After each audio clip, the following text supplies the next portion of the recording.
thank you so much. I appreciate you being on today, man. I know. So you're driving. I'm driving right now. Yes. so I've you got don't a have any. U-Haul Go in for it. Go front of for me. it. I got a U-Haul in front of me full of my furniture, and I'm driving another little U-Haul with a trailer with some of my furniture, and then we got another car behind us. We got a 3-car caravan crossing the country, 2 U-Hauls and a BMW, and we are San Diego or bust. Oh, man, San Diego. Well, good, man. Well, I appreciate it. My name's Andy Torres. You're on. We're live right now on NothingisOB Golf Podcast, South Texas edition. I got a special guest here. I want to make sure I'm pronouncing your last name correctly. Ginella. Ginella, correct. All right. I got Matt Ginella, golf personality. Now, I've been looking at all your stuff. I want to know, first and foremost, how did you do here at Old Brack in San Antonio? I had a blast. We were just there on Monday afternoon. We rolled up, and 30 people got in on a little Monday afternoon skins game. I was at Old Brack probably 10 to 12 years ago when I was with Golf Digest, and fell in love with it. I couldn't believe how good it was. And at that time, it was probably $50 green fee, and to play a Tillinghast original with the square greens and all that charm and the walkability and the playability and the strategy and the elevated greens, the bunkering, I was blown away. And it had taken me that long to get back. I mean, I'd always promoted it, always appreciated it. Got back, we had 30 people rock up, and we had a great group, played 6 fivesomes. We played the forward tees, didn't putt for anything more than a par. Everybody threw in $20. With the $20, you got a link sole shirt or hat.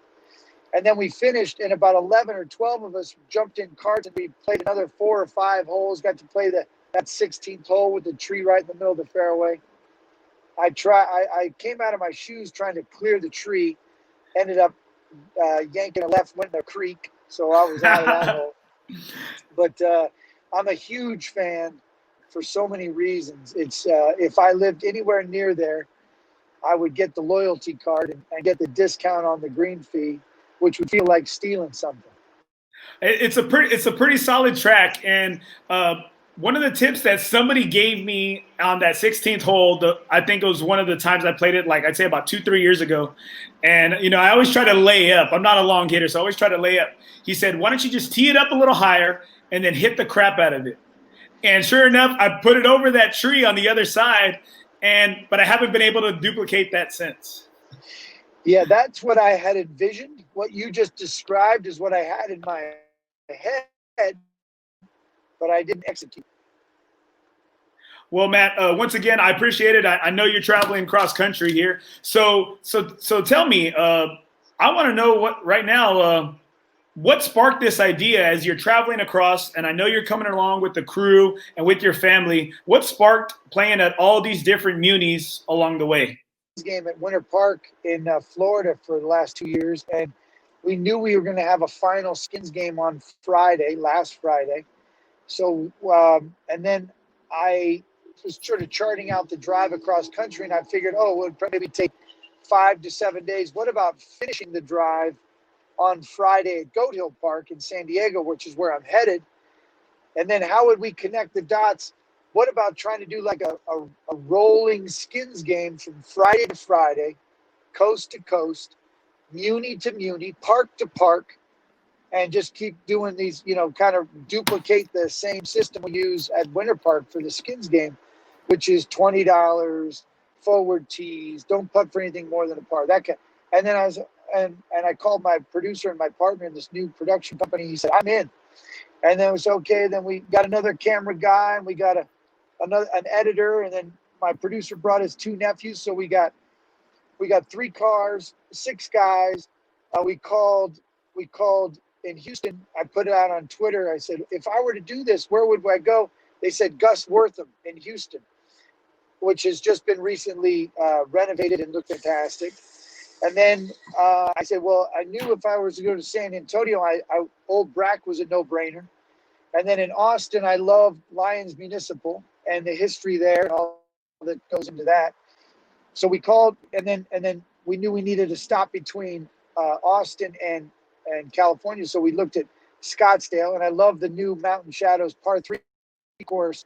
They renovated that course and made it all par 3. So once we were able to connect the dots and the courses were on board and we created an itinerary, I put it out on social media, and we've just had this great welcoming committee. Everywhere we go, someone is there and says, okay, come on here. And the pros have been great. All the courses have been so receptive, and the crowds have been great, and the skins game have been fun. So it kind of sort of hatched out of the idea that I was going from one skins game to the next, and how can we bridge the gap with a bunch of other places. Yeah, man, I was super bummed because I was actually in Houston that weekend. You were at Gus Wortham, and I was there to play a couple different courses. I had never played in Houston, and I played at Blackhawk and then the Carlton Woods Nicholas course. And people here around town are telling me, I said, man, you got treated to a couple of great courses, and I was super thankful to be able to play those courses. But one of my buddies, his name is Rafiq Sanford, he said he had met you a while back, or he had just kind of, I guess, spoken to you this, that, or the other in passing. And he said, oh, Matt's a good guy. Matt's all about the game of golf. And he said, you're actually here in town. And I said, dang, actually, that's when you had just texted me back and said, hey, let's do it, right? And so then I saw you're going to be at Bracket Tuesday, cleared out my schedule for Tuesday. And then I saw it was Monday, and I was so bummed out because I'm a teacher, I'm a coach. I'm doing it right now from my school office here in my coach's office. And so I'm glad we were able to make this work. Yeah, well, I apologize that I'm we're kind of on a tight schedule, and I apologize that I'm not at a sit down desk with great reception, and I'm sorry. Maybe this is better. We were just in the mountains right there. Yeah, I believe it. And El Paso, there's not a lot. There's not a lot to look at getting out of the state of Texas. Well, and we're told that it's not good COVID-wise right there. So we're going to just sort of El Paso right through El Paso. We're just going to keep going. All right. Well, I got a couple of questions for you now. Just tell me if you could tell me real quick, what's next? What's next for Matt Ginella in this great game of golf? What's next? Everybody wants to know. With Golf Digest for 11 years. I started my own production company with the team that I've been working with for the last 8 years, and our goal is just to keep telling stories. I've formed a distribution partnership with Golf Digest and Discovery Media, so I'm kind of going back to a place I'm very familiar with and the opportunities. I started a podcast called The Fire Pit. We're bringing back The Ambush, which is what I used to do for Golf Digest, which was tell stories about buddies' trips. And then we're going to have the regular travel destination stuff. And then I'm going to work with the World Golf Hall of Fame and utilize some of their assets and some of the stuff that they have there to tell meaningful stories as well. So got multiple verticals. We're going to have merchandise and all kinds of stuff. I mean, it's where we're at right now with this sort of modern form of journalism and storytelling. And I'm excited to kind of see what's next myself, honestly. I am. I saw some of your episodes, and I'm going to say recently I saw the one with that you had Riggs on there from Barstool, and I really liked that he got all super emotional about being at Pinehurst because he was at Pinehurst for so many days, and the reception that they gave him, and I really liked the talk y'all had and how it got to, like, you got a lot of feels out of him that maybe he wouldn't have got out on his show, Well, I met Riggs. I've been a fan of his energy and his attitude towards the game of golf and life right from the beginning. And then he was on my buddy's trip to Bandon Dunes 2 years ago, and I saw how much respect and reverence he had for my uncles who were on the trip, and the Bandon Dunes and the experience and the camaraderie that goes with a buddy's trip. And and so we've become friends. And when he quarantined at Pinehurst for 99 days, and I watched kind of the reaction that he had. It was a pretty cool situation. And then the emotion that he had when he left there, that really struck me. That's why I did the podcast with him, because I thought, what was behind that emotion? What brought that out? How could he have possibly got to that point? So it was pretty cool. And as you heard on the podcast, it was an embrace. He embraced Pinehurst, and Pinehurst embraced him, and that's sort of that's the experience you do have when you go to a place like that. Yeah, and that's really why I started the podcast. I'm looking to get those same feels and those same emotions and those same experiences, especially here in the game of golf in South Texas, because I'm sure you've been all over the place. I'm sure you haven't got maybe outside of Texas that South Texas and San Antonio could be a great place for destination golf.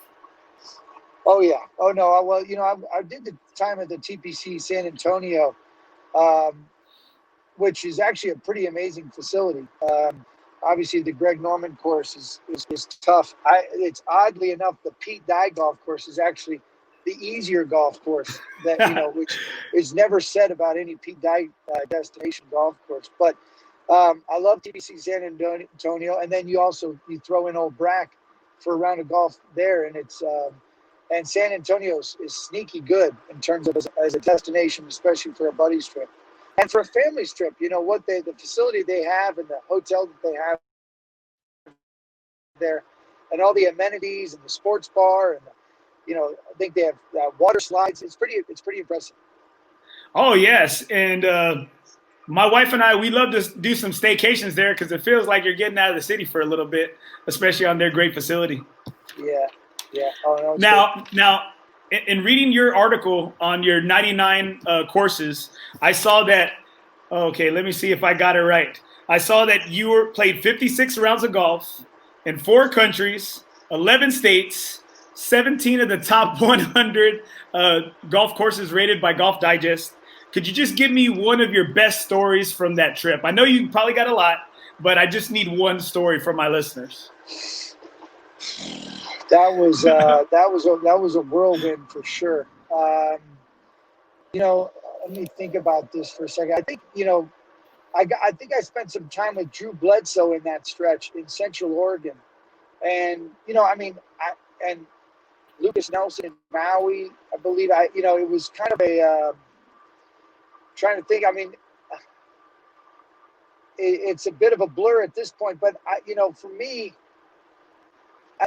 What it comes down to is, a lot of people think, oh, you have the greatest job because you got to play those courses and, the top 100 or whatever that number is, 17 in the top 100, But for me, over time and over the years and getting access, the great golf courses are what they are. And you take pictures, you share those pictures, and you stand on those memorable tee boxes. But for me, the biggest thing, like when you say that stuff, when you just recount that trip, for me, it's the people that pop into my head. It's not always where you are. It always is about who you're with. And I tell people that when you're planning a buddy's trip, and sometimes people get too caught up in, oh, we've got to go someplace special, we've got to do a bucket list destination, or it's got to be a place that we can say we checked off our list. And I always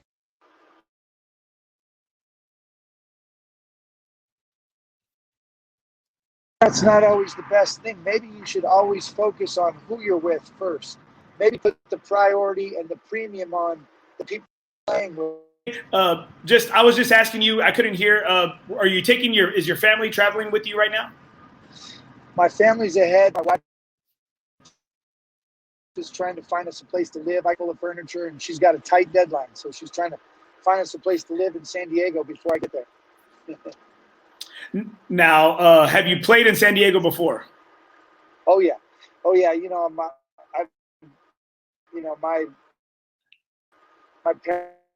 parents live in San Diego, which is a big reason why I'm headed there. Balboa Park, Coe Hill Park, Coronado, Loma Club are some of my favorite, affordable public golf courses. Obviously, Torrey Pines, both north and south. But those are more of the bucket list type courses that you play in the San Diego area. But yeah, I mean, San Diego is loaded with good, affordable golf, honestly. Well, I know since the reception's getting a little bit bad and breaking up here, let me go in and ask you some of the questions I asked all my guests. What's your favorite golf movie? Caddyshack. Favorite character? Yeah. Favorite golf movie character.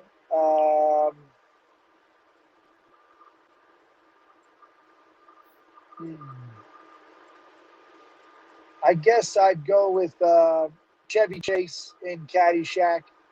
I mean, he's pretty smooth. Ty Webb? Yeah, Ty Webb. He's smooth.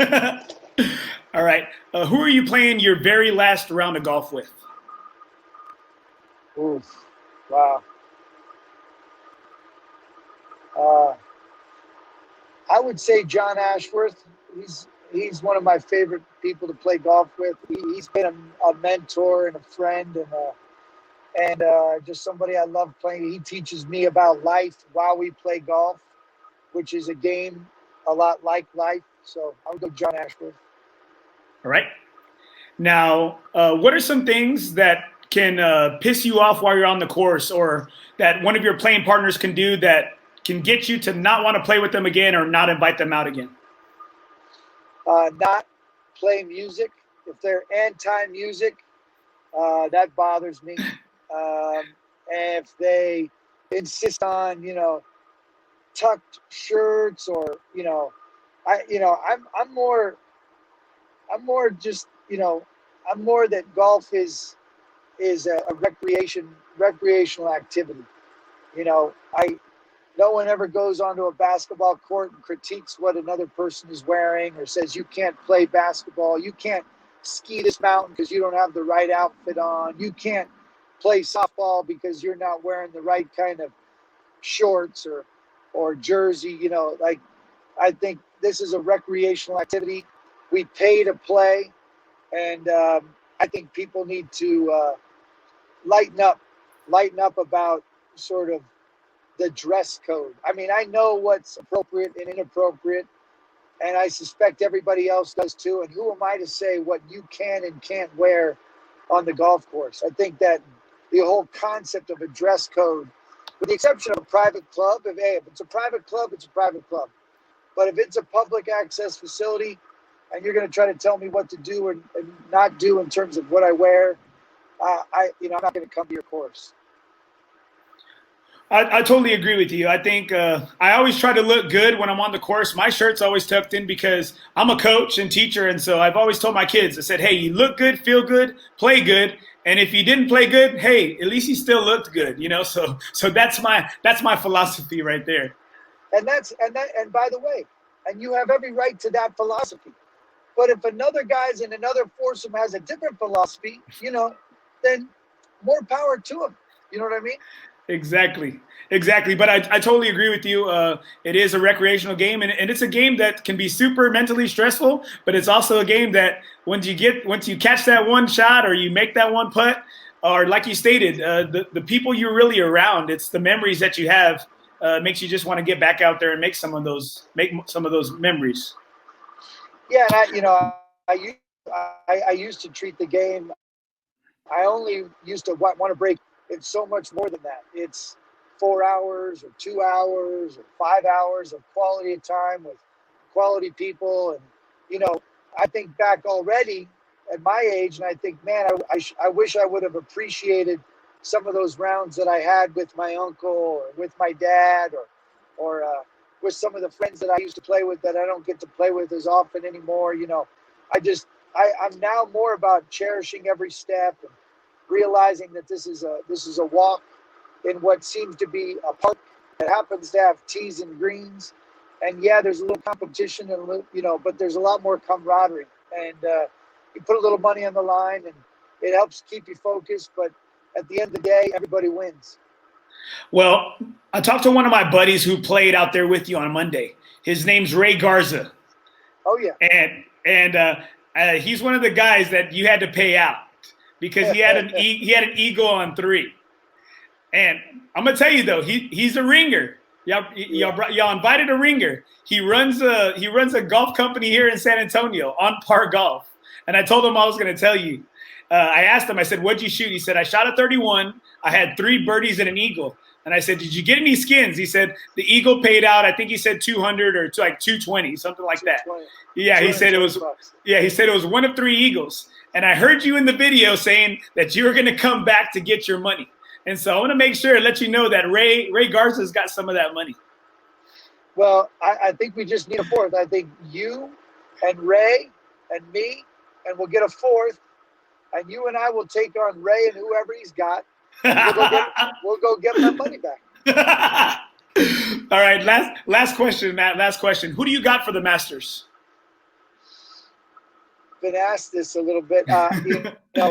Because I've been moving and driving, and I haven't been following this. But if Brooks Koepka is healthy, and which it seems like he is, I like Brooks Koepka. I think a lot of people are writing him off because he's been injured, but I think he's kind of pissed off. A lot of other guys have emerged when he gets away from the game and then he comes back. It's not going to take him much to be back to being number 1. And if you recall, prior to his knee issue, he's Brooks Koepka. And Bryce has been getting all the attention. DJ's number 1 again. And you got Rory, and obviously Tiger's defending champ. And John Rahm is always going to be tough to beat. And then you got guys that just play well at Augusta, like Louis Hayes and Justin Rose, and Adam Scott. But, man, I don't know. If Brooks is pissed and healthy, he's tough to beat. Yeah, I like that pick. I went with JT just because I like his game. I love me some me, so I want to see him make a putt like that, like he did at the President's Cup. So I want to see him bring some of that magic out. The other guy is Xander Schauffele. I really like him. He just keeps sniffing around at the majors, and he's got the game and the mind to do it. And by the way, who wouldn't want to see Jordan Spieth kind of resurrect, and get right in the mind at a place that obviously he loves. He loves that golf course more than any other. He's told me that he loves that golf course more than any other course in the world. And you know how golf comes and goes. We all have experienced it. Look no further than guys like Tiger Woods, who lost it and then came back, Justin Rose, Davis Love, Patty Harrington, Darren Clark, all those guys who have lost it and come back. And I think Jordan Spieth is one of those kind of kids. I would never count him out, and he loves that course. So if you're looking for long odds on a guy with a lot of talent, with a little bit of baggage, but an opportunity to kind of right the ship, I'm giving it to Jordan Spieth. It's kind of that crazy year. 2020 is a crazy year. So hell yeah. Well, very last thing here. I was reading one of your posts that you had in July, I think, if I'm not mistaken. Because you do have a mixed racial household, and you do have a lot of ethnicities, in your background, and then on your wife's side. I really appreciated that tweet and that post that you had about everybody just being a lot more kind and empathetic, to others. Would it be safe to say that the game of golf has grown leaps and bounds in that racial category? Well, it definitely has, obviously, and you got Masters in April. Going to have Lee Elder, who's done so much to break down the racial barriers in golf. And I was just at Lions Municipal, the first desegregated golf course going back to 1950 in the South, and the history that's there. And I was mentioning to my crew after we've done all these skins games, Winter Park, Houston, San Antonio, Austin. We're on our way to Scottsdale. We're going to Oceanside. And, one common theme to all these rounds of golf with all these, no one right, $20. Who am I playing with? Let's go have some fun. Let's try to get the ball in the hole. Let's take our hats off, like shake hands after the round. Let's maybe go get a beer or a drink and talk about it. And let's see when we can play again. And it's been so refreshing, especially now in what everybody's going through in terms of a global pandemic and the economy and Black Lives Matter and the right and the left and the extremism that's going on. And golf as a community and the camaraderie and an opportunity to treat it as a park and a safe place where people can just get together, take a breath, and have some fun. I hope the game continues to be that place at places like I'm talking about right now, in which we can all get together and do exactly that. Well, hey, Matt, I appreciate your time. I know you've got me into your schedule, man, and I really appreciate it. I wish you, your family, nothing but success in San Diego. I'm going to head that way because I got one of my former student athletes. Her name is Sofia Ramos. She's a stud there at San Diego State, playing for the Lady Aztecs. She's all Mountain West. So I'm going to be out there. My wife and I will be out there visiting her and watching one of her games here. So when I am out that way, I'm just giving you a heads up. I'm going to hit you up, but I expect to get around in with you. Hey, Hill Park, and you and I will take on John Ashworth, and I'll tell him to get a partner, and we'll give you a tour of what I think is one of the best little mini municipals in America. All right. Well, thank you, Matt. I really appreciate it, and I wish you nothing but the best, brother. All right. Be safe out there. Thank you, buddy. I appreciate you. All right. Thank you. Yes, sir. Thank you. That was really nice of Matt. I really appreciate the time he gave to this little podcast here in South Texas. And I don't know if you heard that. Hopefully, Ray, you tune in and you see this video because you see that I put you on notice. He does know that you have some of his money and you heard it. Once he makes his way, he's going to try to get it back. Thank y'all folks so much for watching this special edition of NothingisOB Golf Podcast. Now, you can follow Matt Ginella on social media. He's on Twitter. He's on Facebook. He's on Instagram. And I really wanted to thank him. He was super, super gracious of him and everything he has going on. I'm totally sorry about any connection or any words part of the conversation that you heard or did not hear. I'm going to try my best to clean it up when I post this on all the different platforms, on SoundCloud, on iTunes, on iHeartRadio. But thanks for tuning in. Make sure you can reach me on Instagram, NothingisOB. You can reach me on my email account, NothingisOB@gmail.com. I'm on Facebook, NothingisOB South Texas Golf Podcast. Become part of the Facebook group. I'm on there, NothingisOB Golf Podcast. Also, I'm on Twitter. Hit me up. If you have any questions, you want to hear from somebody in the San Antonio, South Texas area. Got us another episode coming out this Thursday. I have Rafiq Sanford and Eric Otto. We're going to talk a little bit about the Houston trip I just had this past weekend. Appreciate y'all watching and tuning in and supporting the podcast. OB out.